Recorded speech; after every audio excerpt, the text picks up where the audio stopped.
Hello and welcome to this lesson on the final tune, Speed the Plough, for the DG Melodeon. This is a really good tune to learn. It's on the DG Melodeon, but in fact all the tune notes are found on the G row, which is the row nearest to the bellows. On this instrument you have two rows of notes that give you the tune.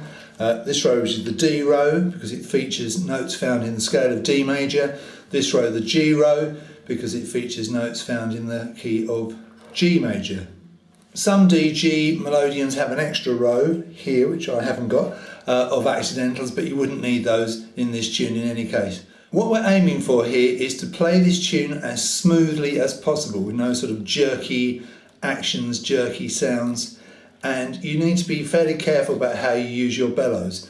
Let's learn the right hand side first. Your start note is a note of G, and for me it's button 4 because this is what we call a fourth button start, because the fourth button on the G row, if I push the bellows in and press the button, that is a G, and if I do the same thing on the D row, that's a D. You may well have a third button start, so obviously your third button, this one here, will be the G note.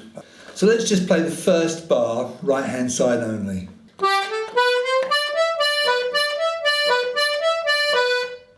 Do that again, slower.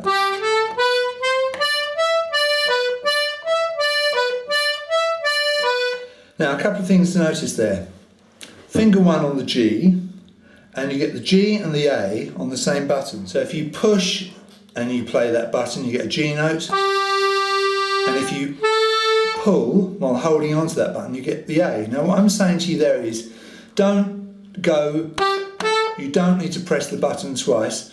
Press the button once for the G note on the push, and then just pull out straight away to get the A. So in other words, the bellows direction plays the note for you, and you get that lovely smooth sound if you do that. You don't do this all the while on the Melodeon, but in this particular piece it works really well.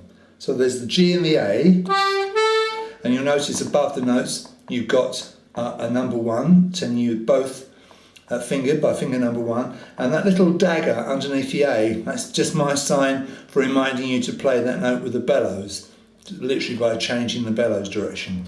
So that's your first two notes. And then you're going to do the same thing on the next button down. For me it's button 5, it might be button 4 for you. That's a B and a C. B on the push, C on the pull. I should say, if you are a person that cannot read music, well, I've provided you with some music theory notes, so have a look at those.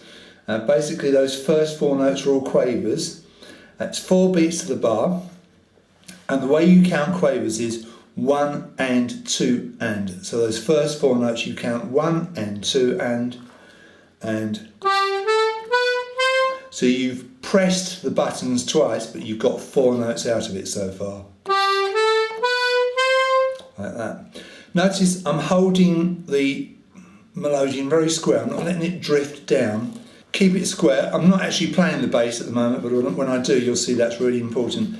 Don't let the bellows drop down like that. Always keep the thing kind of square, not in that fan shape. That's not a good idea. Notice the way I'm using 2 straps. Some people use 1 strap, some people don't use any straps. And it's a matter of preference. For me, I find it's a lot easier and a lot less tiring to use 2 straps.